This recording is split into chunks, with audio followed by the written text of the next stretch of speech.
समस्याओं को झेलते हुए हम अपने धरने को पूरा करने की हिम्मत रखते हैं। हम टूटे नहीं हैं और ना ही टूटेंगे। टेंट के नीचे हम लोग रहते हैं, बारिश हो या कुछ भी हो यहीं रहते हैं। बच्चों को गोदी में लेके बैठते हैं, बारिश आती है खड़े रहते हैं। इससे बहुत दिक्कतें हैं, लेकिन हम लोग टूटे नहीं। पेंशन टूट गया तो क्या हुआ, हम सब मिल के फिर से देंगे। जब तक सीट जोड़ेंगे नहीं, पूरे बच्चे मिलेंगे, सब मिल के हम लोग फिर से अनशन सब लोग देंगे। हमारे साथ छोटा सा बच्चा बोलता है 22,000 जय, 22,000 जय ऐसे बोलता है, और बोलता है मम्मी मम्मी आपको नौकरी मिलेगी, भाई लोग को नौकरी मिलेगी ऐसे बोलता है।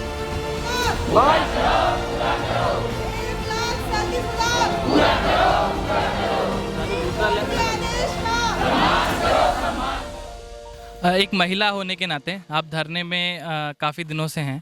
क्या कैसी समस्याएं आ रही हैं और पानी भी बरस रहा है लगातार, किस तरह से अपना बचाव कर रही हैं? और जैसे कि पता चला और भी चीज़ें हो रही हैं कि टॉयलेट की व्यवस्था नहीं है यहाँ पे, सही से पानी पीने की व्यवस्था नहीं है, तो किस तरह की चैलेंजेस का सामना कर रहे हैं आप लोग?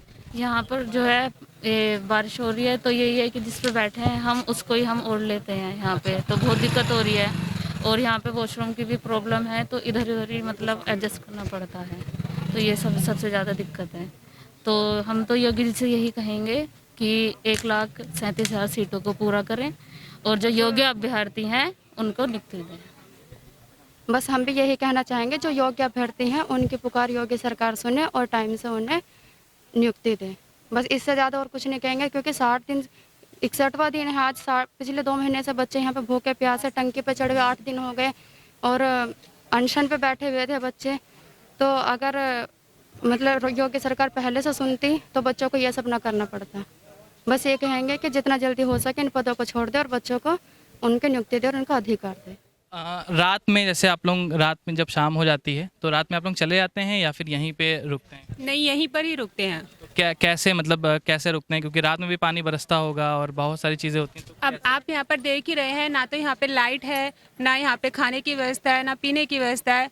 हम अपने ही ऊपर कैसे भी करके अरेंजमेंट करके और हम यहाँ पे रात को रुकते हैं और सारी समस्याओं को झेलते हैं, और उन समस्याओं को झेलते हुए हम अपने धरने को पूरा करने की हिम्मत रखते हैं।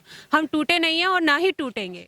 तो आखिर अब क्या नेक्स्ट स्टेप होने वाला है, क्योंकि अब अनशन तो टूट गया है, तो कब तक आखिर ये चलेगा? और अगर फिर भी सरकार नहीं मानती तो आप अगला कदम क्या उठाएं? सरकार को मानना पड़ेगा, और चाहे अनशन बेशक से टूट गया है, लेकिन हम लोग नहीं टूटे हैं, और हम अपने धरने को ऐसे ही चलाते रहेंगे जब तक सरकार हमारी बात नहीं सुनेगी। अगला चुनाव भी आने वाला है, तो उस बारे में क्या कहेंगे आप सरकार से? 22 दो और 22 लो।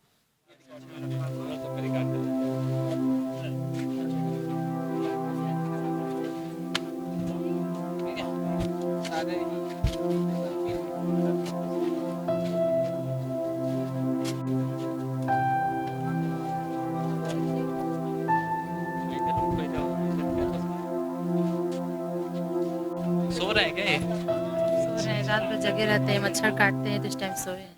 हाँ, मेरे साथ और भी महिलाएं हैं जो अपने बच्चे को लेकर के धरने में मौजूद हैं। उनसे बात करते हैं, देखते हैं उनका क्या कहना है। सर बहुत दिक्कतें होती हैं, घर भी छोड़ नहीं सकते हम लोग। और कहाँ से हैं आप सबसे पहले? हम देवरिया से हैं। तो यहाँ पे रुकने की व्यवस्था कैसे, कहाँ रहते हैं? इसी टेंट के नीचे हम लोग रहते हैं, बारिश हो या कुछ भी हो यहीं रहते हैं। बच्चों को गोदी में लेके बैठते हैं, बारिश आती है खड़े रहते हैं। इससे बहुत दिक्कतें हैं, लेकिन हम लोग टूटे नहीं हैं। चाहे कितना हो भी दिक्कत आएगी, टूटेंगे भी नहीं। और जितने दिन धरना देंगे उतने, अनशन टूट गया तो क्या हुआ, हम सब मिल के फिर से देंगे। जब तक सीट जोड़ेंगे नहीं, पूरे बच्चे मिलेंगे, सब मिल के हम लोग फिर से अनशन सब लोग देंगे। खाने की व्यवस्था कैसे होती है यहाँ पे? आप लोग दिन और शाम कैसे? वैसे ही कभी बिस्किट खा लेते हैं, कभी कुछ खा लेते हैं थोड़ा बहुत, और कुछ नहीं। अगर ऐसे खाएंगे तो कैसे लंबा चलेगा? मतलब चलेगा, हिम्मत है तो बहुत कुछ चलेगा। अंदर से टूटे बहुत हिम्मत है। मच्छर वगैरह बहुत सारे लगते होंगे, कैसे इंतजाम? कुछ नहीं, वैसे ही रहते हैं, रात में मच्छर मारते हैं, बच्चों को गोदी में सुलाते हैं, कभी टेंट के नीचे खड़े होते हैं। वही सब बहुत दिक्कतें हैं, लेकिन फिर भी हम लोग पीछे नहीं हटे। घर परिवार में कैसा सब क्या मतलब कह रहे होंगे, क्योंकि इतने दिनों से आप बाहर हैं या जो भी है? घर वाले तो कहते हैं बच्चों को लेके गई हो चली आओ, कहते हैं नहीं है, जब इतने भाई बहन हम लोग साथ हैं, सब लोग हैं, तो हम लोग घर नहीं आएंगे। हम लोग धरने में हैं तो धरने को मजबूत बनाएंगे और रहेंगे भी। और देखिए हमारे साथ छोटा सा बच्चा बोलता है 22,000 जय, 22,000 जय ऐसे बोलता है, और बोलता है मम्मी मम्मी आपको नौकरी मिलेगी, भाई लोग को नौकरी मिलेगी ऐसे बोलता है। खाने पीने की व्यवस्था कैसे होती खाने पीने की व्यवस्था यहीं पे आता है खाना। जी है? तो ये आप लोग सब लोग मिल के करते हैं? जी जी। सबका सहयोग इसी में रहता है। क्या कैसे बेचते हैं, मतलब क्या प्लेट वाइज रहता है? प्लेट वाइज प्लेट वाइज सुबह शाम?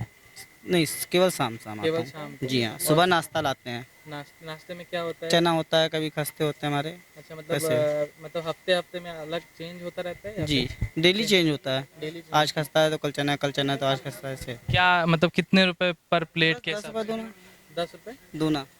अच्छा, नहीं नहीं, जैसे मैं खाने की बात कर रहा हूँ। 35 रुपये थाल है, उसमें दाल है, चावल है, रोटी है, सब्जी है। अच्छा, कब से आप दे रहे हैं इन लोगों को लगभग? सर ये चार दिन हुए आज। अच्छा, 4 दिन हुए। जी हाँ। तो यहीं पर रहते हैं आप कहीं आसपास? जी मैं डालीगंज में रहता हूँ। डालीगंज से यहाँ आते हैं? ये हमारी गोमती नगर तक फेरी ही है।